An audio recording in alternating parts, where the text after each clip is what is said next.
Hello guys, today is a very exciting day for me because I get to ride, finally, the Triumph Street Triple R.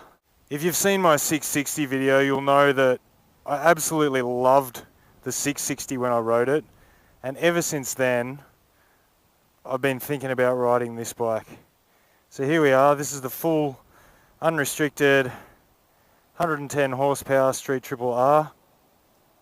And luckily enough, I'm going to be able to ride a Daytona straight afterwards. So I'm going to do a bit of like a back-to-back comparison here. I'm going to ride the Street Triple, which is, the more upright, more street-friendly bike. And then I'm going to jump on the full Super Sport Daytona and see how that compares. Let's get going.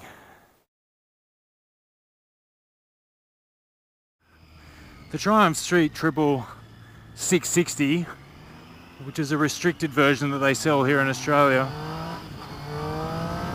That was my favourite bike of 2015. I just love the way it made me feel.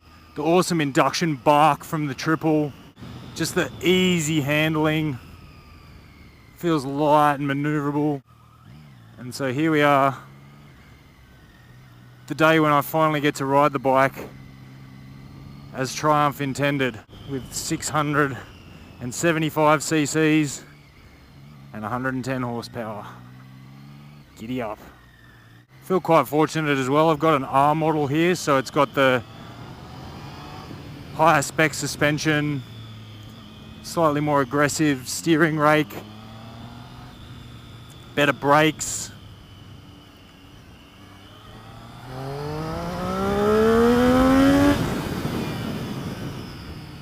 But still that glorious, glorious Triple that I remember so well.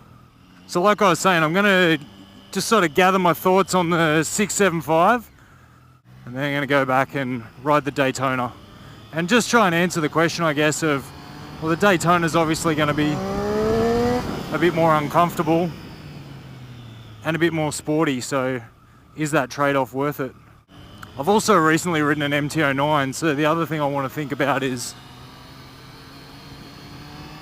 how does this compare to an 09? Guess I sort of want to try and pick them apart a little bit as well and think, well, if you're looking for a middleweight naked bike, as I am, what's going to appeal to you? One thing I've noticed already, which I remember from the 660, is it's got quite tall gearing. So even in first gear, you can, that's all first gear. I think I might call this bike the ball breaker. That force when you apply the brakes, it's very, very good. Not long off a restricted license, probably the thing I'm most impressed with so far I'm calling them big boy bikes, bikes that you can ride after a year or two on your unrestricted license. The thing that's impressed me about all of them so far is the braking performance. I think that's a deliberate thing with restricted license bikes. They want to keep them nice and gentle on the brakes because they don't want, learners who maybe aren't quite as finessed with the controls yet to get themselves into any trouble by going a bit hard at the brakes. But then you get on a bike like this and the brakes are an absolute standout. They are phenomenal. So I probably should have prefaced this up front by saying this is not going to be a canyon run. This is not going to be me picking apart the handling of the Street Triple, because where I live, unfortunately, I got to test ride it around the city. So I'm just testing its general road manners and how it makes me feel.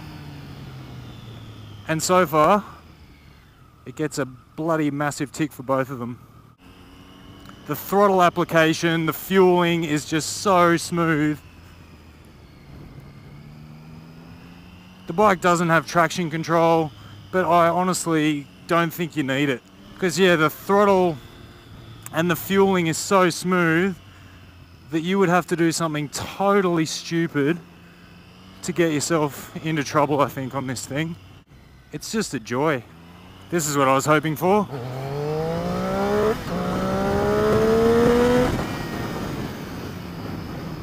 Oh my gosh. It sounds so good, it makes you feel so good, but it's not scary at all. It's just linear and smooth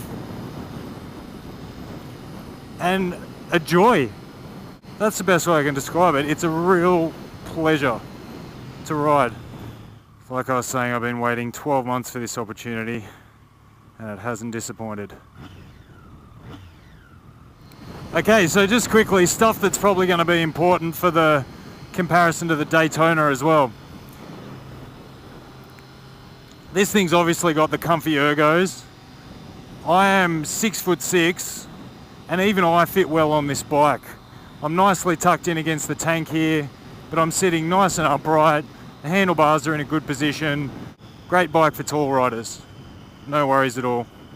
The other thing I'll be interested to see is the difference in the engine character, because it's the same displacement, similar design, but my understanding is they've made a bunch of revisions on the Daytona to just make it that bit more hardcore, you know, a few more lightweight components, squeeze out an extra 5 or 10 horsepower.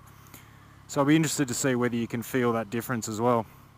I guess the other big differences are the Daytona comes standard with Öhlins suspension. And it also comes with a quick shifter, which I've never used before, so I'm kind of excited about the whole quick shifter thing as well. I'm taking a quick trip down memory lane here. This is exactly where I stopped on the Street Triple 660 to have a quick look at it. So here it is, folks. Street Triple 675. I think the dark bike and the red accents are definitely an improvement over the 660. I really like the way this bike looks. We've talked about the headlights before. Take them or leave them. I think they're pretty cool. Something a bit unique. But yeah, let's leave it there for the Street Triple. And I'll be back very soon with some thoughts on the Daytona. Bye.